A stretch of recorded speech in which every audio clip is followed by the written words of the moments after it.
Video बना तो उन सांप के टपारे से सरकार को वापस निकालने के लिए 10% आरक्षण हम घुमंतु जातियों के लिए, भाई हमारे बीच में बैठे हैं, ये तहसील के अंदर रहे हैं, इनको सब पता है।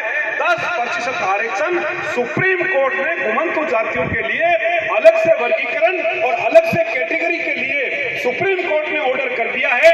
महाराष्ट्र सरकार में ऑर्डर वो चालू हो गया है, हरियाणा सरकार में वो चालू हो गया है, मध्य प्रदेश सरकार में वो चालू हो गया है, मगर इस राजस्थान सरकार ने उस ऑर्डर को लागू नहीं किया है। उस 10% आरक्षण का मतलब यह है कि एक बच्चा तो पढ़ता है 100 से 100 नंबर लेके आता है, और वो आरक्षण मिलने के बाद आपका बेटा चाहे 100 से, मगर मैं कह रहा हूं 100 से 50% नंबर लेके आएगा तो तुम्हारा बेटा कहीं थानादार बनेगा, कहीं पटवारी बनेगा, कोई आपकी समाज का आदमी सरपंच बनेगा, कोई वार्ड पंच बनेगा।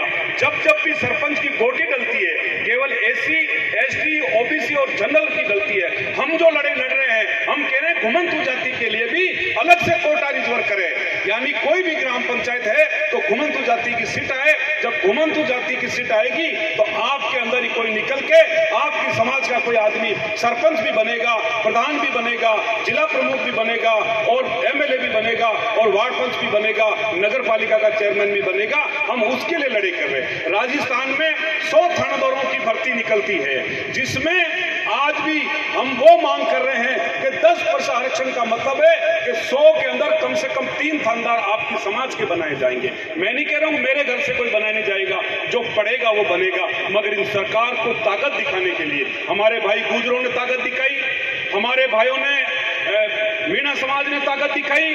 इस कारण 1 लाख लोग 1 जुलाई को हम जा रहे हैं। आप सभी लोगों को मेरा पता है, आप लोगों को निवेदन में दोबारा और आऊंगा, पर्चा आएगा, बैनर आएगा, हम लोग भी आएंगे, कार्यकर्ता भी आएगा, मगर मेरा एक निवेदन यह है, कोई लोग जब आंध्र प्रदेश से आ सकते हैं, कोई गुजरात से गाड़ी भर के आ सकते हैं, कोई महाराष्ट्र से आ सकते हैं, तो हम तो राजस्थान के लोग हैं। तो आप पंच पटेलों को भी मेरा निवेदन करना है कि हमारी उम्र तो निकल गई, पर जो हमारे पीछे के जो नौजवान हैं, उन बच्चों का क्या भविष्य है। डिजिटल दुनिया हो रही है, पढ़ाई लिखाई का जमाना आ गया। आपने कभी सुना था फोन पे होगा? अभी 1 रुपया संदीनाथ जी जेब में रखने की जरूरत नहीं है। आप माचिस और बंडल भी लो तो फोन के अंदर पैसा डाल देते हो। तो वक्त बड़ा नाजुक आ गया है, हमें पढ़ना है, हमें लिखना है, समाज के लिए छात्रावास बनना है, हमारे घरों तक रोड बने, पानी का टांका बने। जिन लोगों को पट्टा, मेरे को पता है ये सापरा जो बेल्ट है, आपको ध्यान है जब भट्टी कांड हुआ था, हमारे लोगों पे कितनी बड़ी गाज गिरी थी, आप सब लोगों को पता है। इसके लिए भी भाई जगदीश नाथ और हम सब लोगों ने मिलकर हमने भीलवाड़ा में रैली की थी। उसके बाद वो चीजें बंद हुई। तो आपकी ताकत है, मैं अकेला रतननाथ कुछ नहीं कर सकता, मैं आपका बेटा हूं। मेरे जैसे कई ऐसे नेता हैं जो 1 लाख लोगों को इकट्ठा करने के लिए जयपुर में, हम जेल भी जाएंगे, हम लाठी भी खाएंगे, और राजस्थान सरकार को कहना चाहते हैं कि 1 जुलाई को जितनी भी तुम्हारी जेलें हैं वो खोल देना।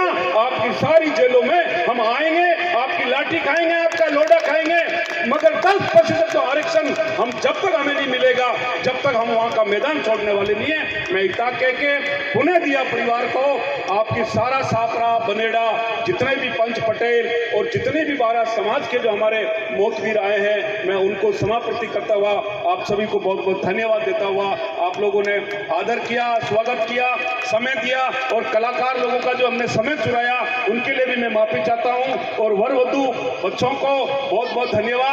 आप लोगों को आशीर्वाद है, बहुत आगे बढ़ो और ऐसे ही माँ बाप का नाम करो। धन्यवाद। जय गुरु करीपन नाथ जी की, जय बाबा रामदेव जी महाराज।